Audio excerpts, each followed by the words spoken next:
ধ্যান একটি ছোট শব্দ, কিন্তু এর মধ্যেই লুকিয়ে আছে এক বিরাট শক্তি। তাই ধ্যানের অসীম শক্তিকে জানতে ও আমাদের প্রতিদিনের জীবনে কাজে লাগাতে প্রতিদিন মাত্র 2 মিনিট ধ্যান করুন। প্রচণ্ড গতিতে চলা আমাদের প্রতিদিনের জীবনে সময় খুবই দামি, কিন্তু তার মধ্যেও যদি আমরা মাত্র 2 মিনিট বের করে ধ্যান করতে পারি, তাহলে আমরা আমাদের শরীরে ও মনে এক বিরাট পরিবর্তন লক্ষ্য করব, যা আমাদের শরীরকে অনেকাংশে সুস্থ রাখতে সাহায্য করবে। নমস্কার বন্ধুরা, আমার কৃষ্ণ প্রেরণা ইউটিউব চ্যানেলের আজকের নিবেদন, ধ্যানের অসীম শক্তিকে জানুন ও প্রতিদিন মাত্র 2 মিনিট ধ্যান করুন।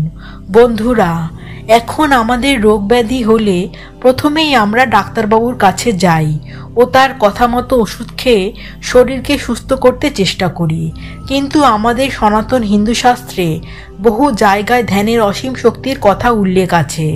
সেখানে বলছে যে ধ্যান যদি আমরা নিয়মিত করতে পারি, তাহলে অনেক রোগ ব্যাধিকে শরীরের উপর আক্রমণ করা থেকে ঠেকিয়ে রাখতে পারবো। বর্তমানে বিজ্ঞান শাস্ত্র পর্যন্ত মেনে নিয়েছে যে যদি আমরা ঠিকমতো নিয়ম মেনে ধ্যান করতে পারি, তাহলে মানসিক চাপ, উচ্চ রক্তচাপ, ডায়াবেটিস এই ধরনের বেশ কিছু রোগের উপসর্গের আক্রমণের হাত থেকে শরীরকে বাঁচিয়ে রাখা যায়।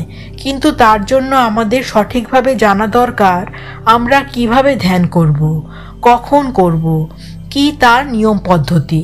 তাই বন্ধুরা, পুরো বিষয়টি জানতে ভিডিওটি পুরো দেখুন ও অন্যকে এই মূল্যবান ভিডিওটি দেখানোর জন্য তাদেরকে শেয়ার করুন। আর এই রকম ভিডিও আরও পেতে চ্যানেলটিকে সাবস্ক্রাইব করুন। প্রথমেই জানাবো ধ্যান আমরা কখন করব। বন্ধুরা, দিনের যে কোনো সময় ধ্যান করা যায়, কিন্তু সবথেকে ভালো ফল হয় যদি আমরা সকালে ও সন্ধ্যায় ধ্যান করি। তবে দিনের মধ্যে যদি কোনো সময় আমরা ভগবানের পূজা করি, সেই সময়ও ধ্যান করা যায়। আমরা জানব ধ্যানের সঠিক পদ্ধতি সম্বন্ধে। আপনি একটি বসার আসন নিয়ে আপনার বাড়িতে, ঠাকুর ঘরে কিংবা আশেপাশের কোথাও নির্জন স্থানে, যেখানে কেউ আপনাকে বিরক্ত করবে না, সেরকম জায়গায় চলে যান। পদ্মাসনে, বজ্রাসনে, সুখাসনে, যেটাতে আপনি স্বচ্ছন্দ মনে করবেন সেইভাবে বসবেন। তবে দেখবেন আপনার শিরদাঁড়া যেন সোজা আর মুখ সামান্য উপরে রেখে সামনের দিকে থাকে। মুখ দিয়ে ওঙ্কার ধ্বনি উচ্চারণ করতে করতে 3 বার বড় বড় শ্বাস নিন ও ছাড়ুন। শ্বাস ছাড়াটা যেন আপনার নাভি থেকে উঠে আস্তে আস্তে উপরে উঠে মুখ দিয়ে বেরিয়ে যায়। এইবার আপনার সম্পূর্ণ মনোযোগ আপনি আপনার নিঃশ্বাস প্রশ্বাসের দিকে রাখুন। মনকে কেন্দ্রীভূত করতে চেষ্টা করুন। প্রথম মনে বিভিন্ন চিন্তা ভাবনাগুলো ভিড় করবে, যার কারণে আপনার মনকে একাগ্র করতে হয়তো একটু অসুবিধা হবে, কিন্তু প্রতিদিনের অভ্যাসের ফলে তা দূর হয়ে যাবে। আর বাইরের আওয়াজগুলো যদি আপনাকে বিরক্ত করে, তবে কানে ইয়ার প্লাগ ব্যবহার করে দেখতে পারেন। এইভাবে প্রতিদিন 2 মিনিট করে ধ্যান শুরু করুন। তারপর ধীরে ধীরে সময় বাড়ানোর চেষ্টা করতে হবে। তবে যদি 2 মিনিটের বেশি সময় যদি নাও দিতে পারেন, তবে কোনো অসুবিধা হবে না।